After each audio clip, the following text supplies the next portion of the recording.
everybody. I am pattern testing this beautiful new pattern for the Violet Bralette from Guinevere Atelier.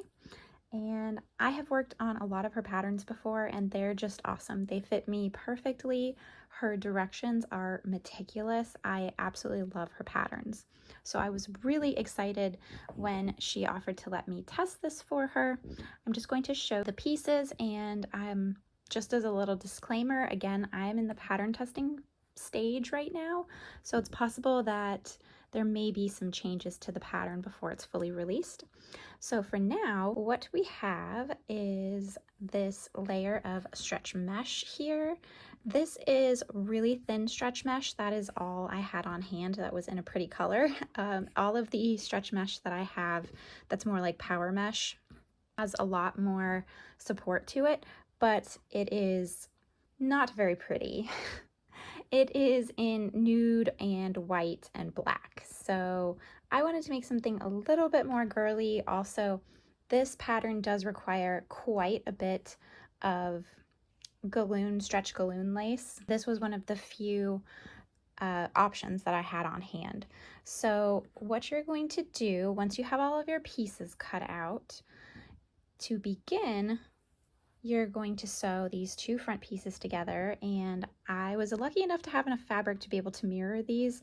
I did not get to mirror every single piece as I wanted to, but I think I made it work. So the first thing that you're going to do is sew this seam here, and that's going to be overlaid on top of the stretch mesh piece here, just like that.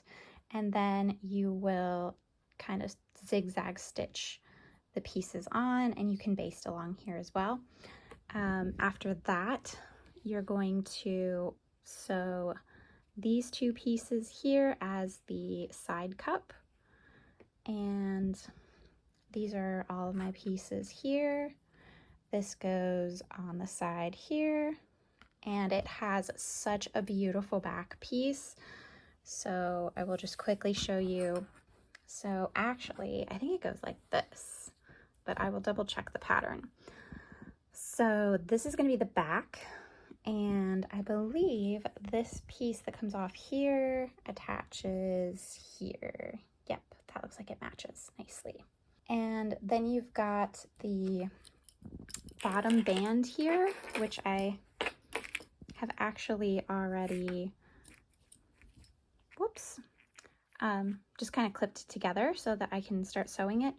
And it's just one long piece, and you've got the seam right here, so that will get sewn up, and this is actually going to be one of the side seams so that you have a nice clean front and clean back.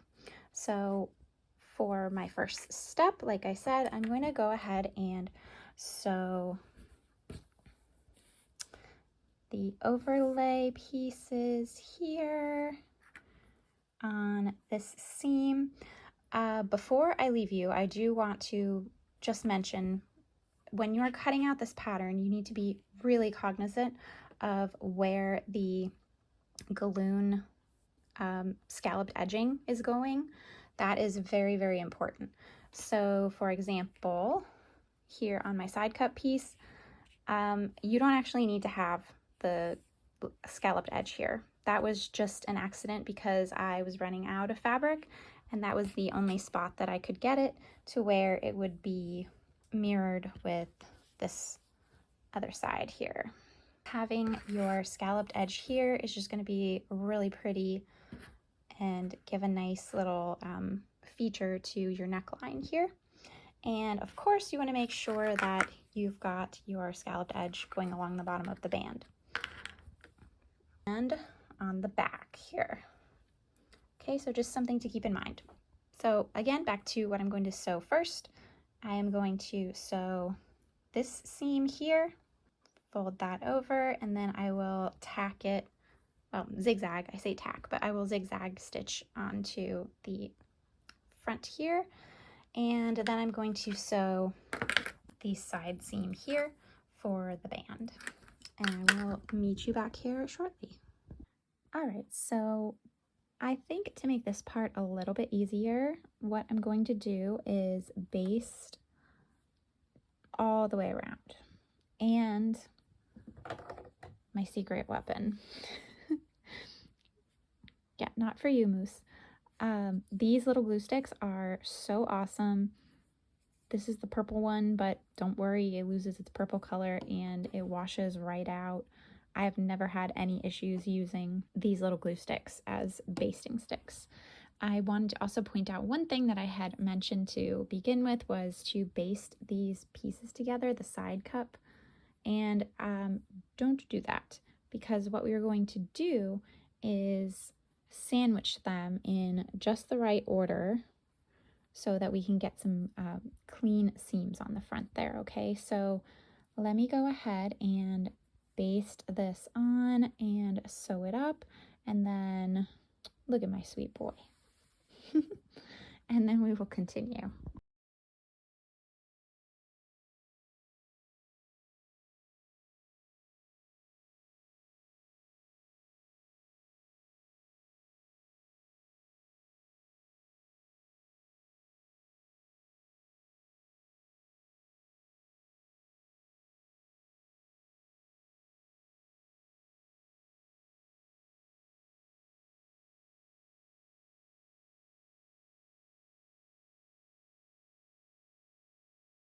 All right, I love how the scallops came out.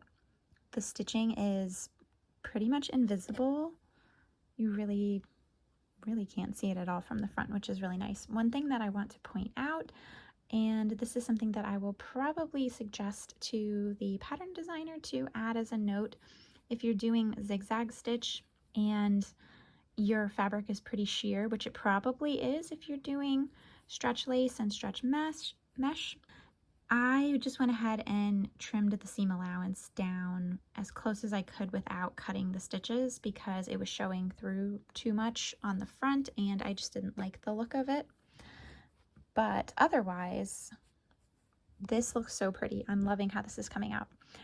So as you can probably guess, I have a bunch of other projects. I have about 3 other projects that are maybe more than that are behind this bralette. So apologies for all the extra fabric colors in the background.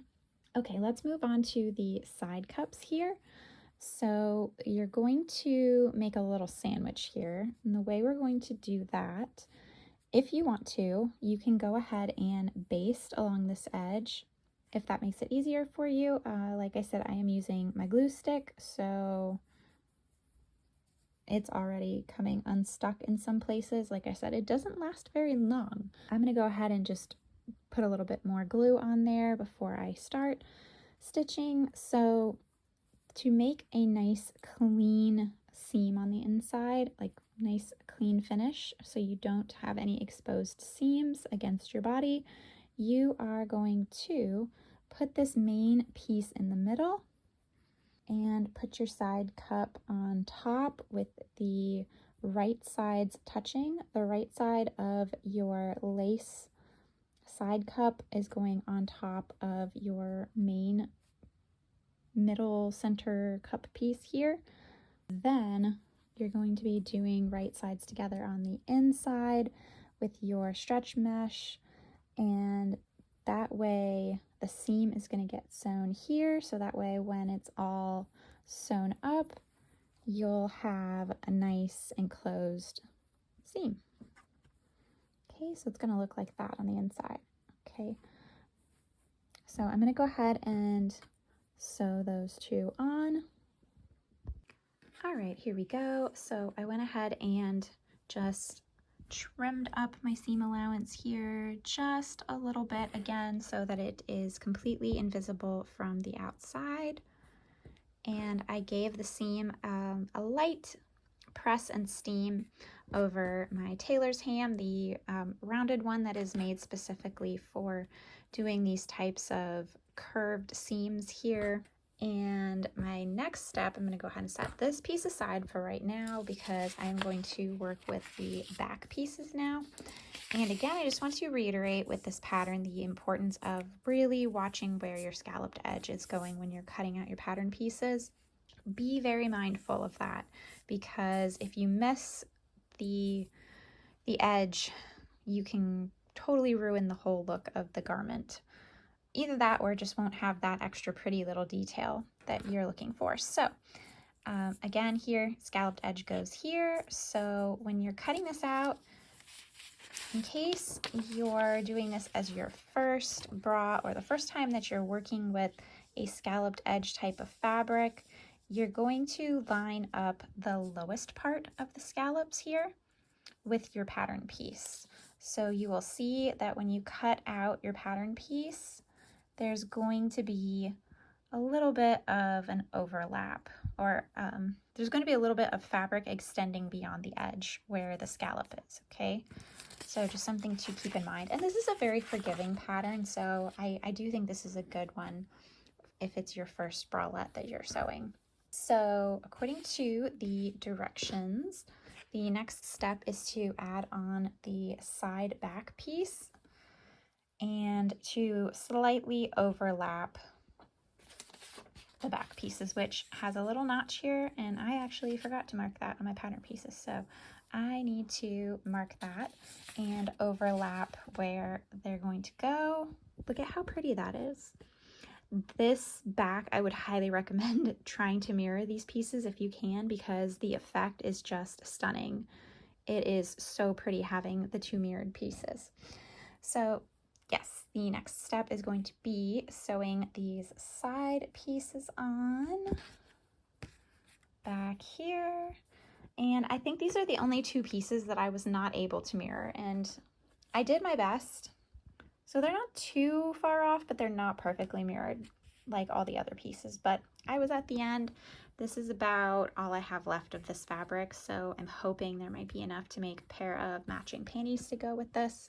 Anyway, I digress.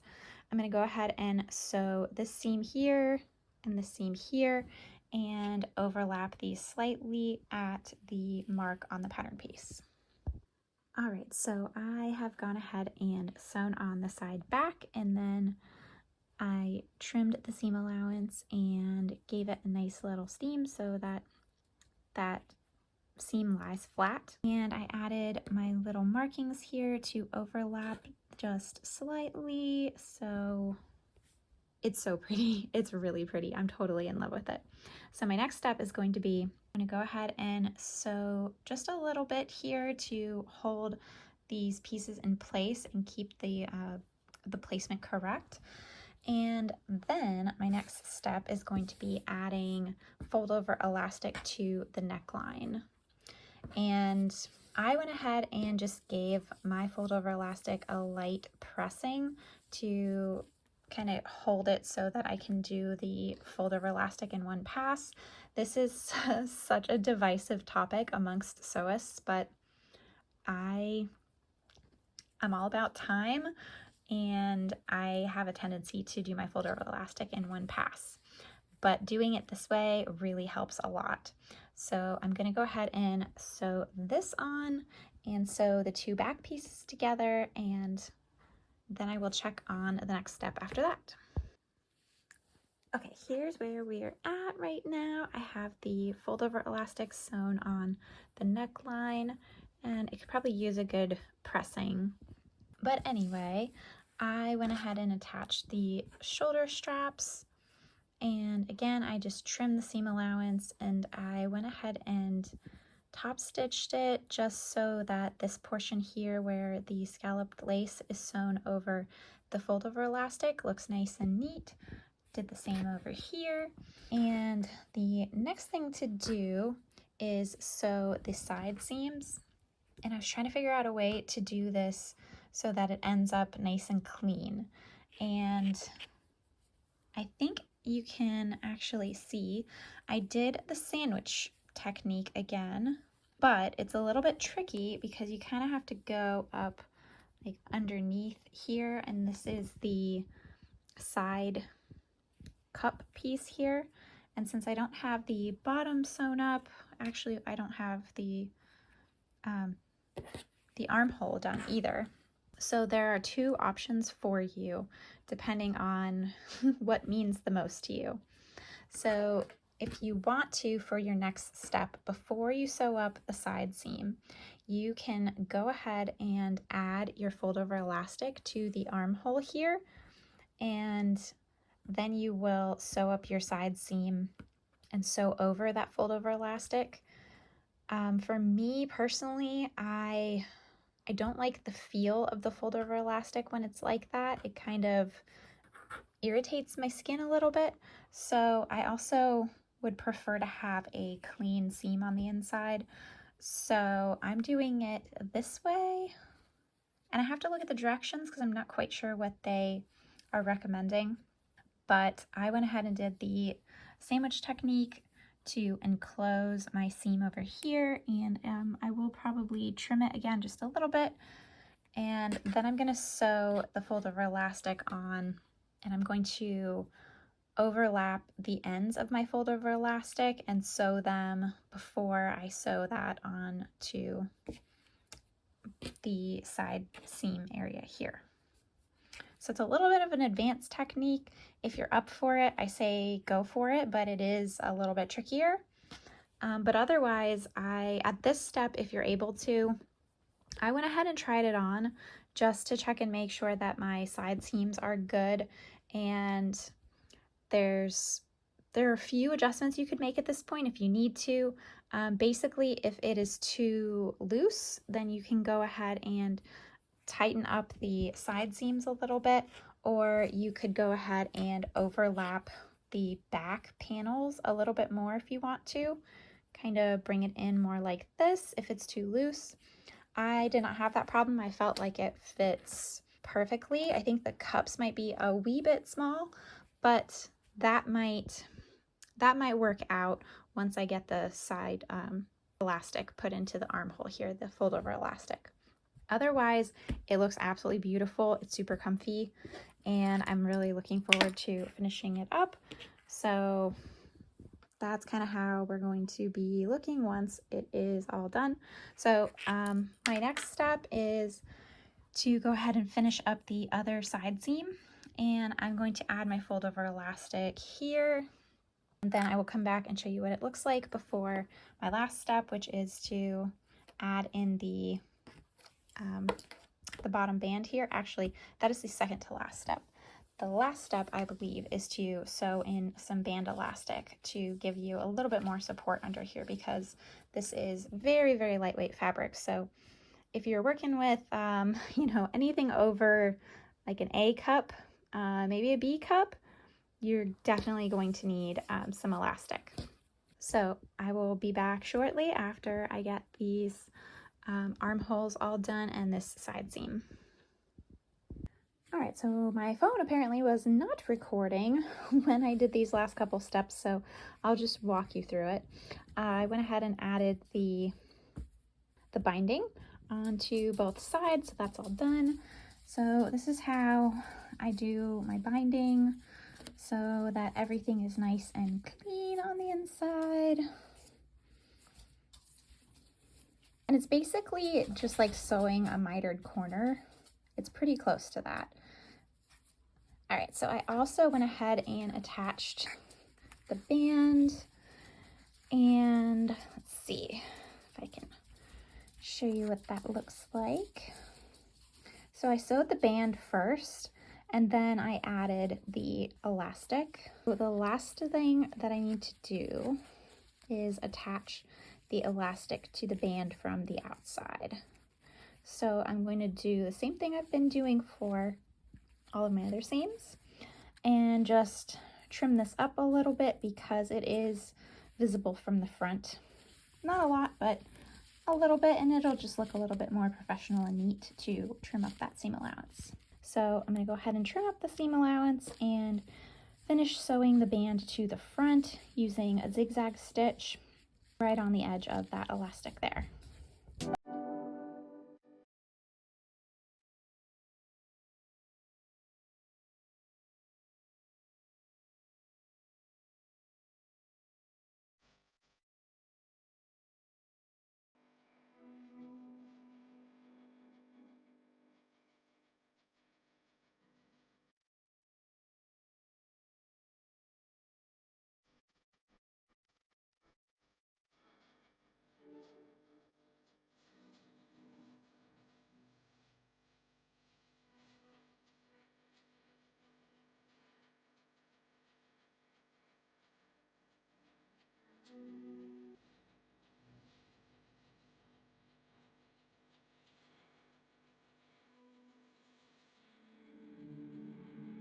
I know, I know. I really need to get a new pair of duckbill scissors. Duckbill scissors. Yeah, I'll add it to my list. I just love those Tula Pink scissors. They're so pretty, but yeah, they really don't stay sharp for very long. It's pretty disappointing. Okay, so what I'm going to do from this side, I'm going to sew right along the edge, and I'm going to kind of gently pull down to keep it nice and taut so that I don't get any kind of funky bubbling on here. And I'm going to do a zigzag stitch. I'm going to do one that's fairly skinny because I don't want it to be super visible from the front. Right now I've got a stitch width and stitch length almost even. So I've got 2.4 and 2.5, so it's pretty close. And the sound you're hearing is Moose trying to get up on my lap. So let me grab him. Hi, come here, baby. You wanna come up? Okay. All right, I got you. Oh, no, no. Okay, be good.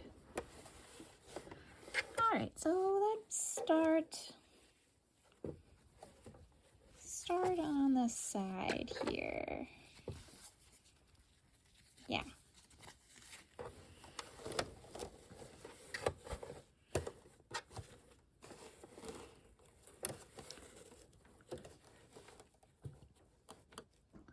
I'm gonna try to keep my little right red marker there right on the edge of my elastic.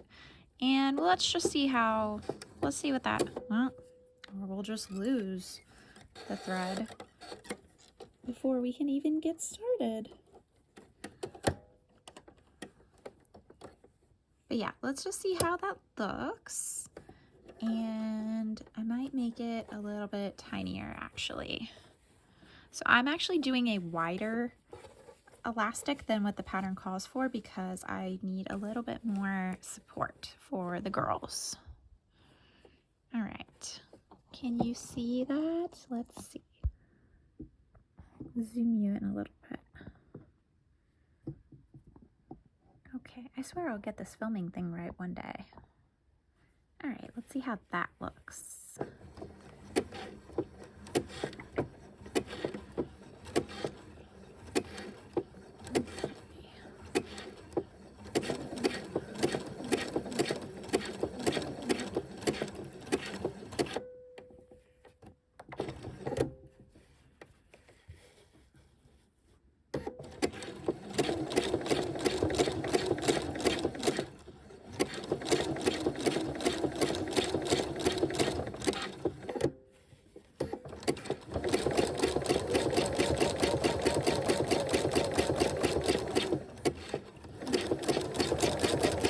I've got the camera right in front of my line of sight. But let's see how that's looking. Okay, I like that. That's good. It's almost invisible. Okay, so I'm gonna go ahead and finish that without having the camera in front of me.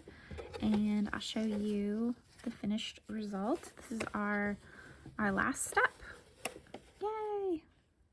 Okay, this is what the bra looks like after you've been wearing it quite frequently for about 4 to 6 months. It does get a little bit stretched out if you are not using stronger power mesh, which, like I said, I did not. I wish I had, but I also don't have any pink or even yellow or purple or anything that would have matched with this. But I forgot to film an ending to the sew along, which I did, yeah, 4 to 6 months ago, I think. Anyway, I really love this bralette. I've been wearing it a lot, so it is a little bit stretched out. I did end up taking the shoulder seams up by maybe 1/2 inch or so because this portion had stretched out so much. I've been wearing this more so as a house bralette or for sleeping in because it is so comfortable. but it doesn't have quite the support that I would want for wearing it out in public. I would highly recommend this pattern if you are a beginner sewist in general, or if you are just getting into lingerie sewing and you want something really beautiful and quick and comfortable. This is such a flattering, feminine, beautiful pattern. I will definitely make it again once I get some more fun colors of like a stronger power knit. Thank you so much for watching and following along. I am a new channel. I would greatly appreciate any support, a like, subscribe, comment, question. If you have any questions, let me know. This pattern is available from the Guinevere Atelier website. It is not a free pattern. I did get it for free for pattern testing, so that is another perk once you get into sewing a little bit more. Pattern testing is awesome and super fun, and I love working with the designers. Thank you so much for watching. Have a great rest of your day. Bye!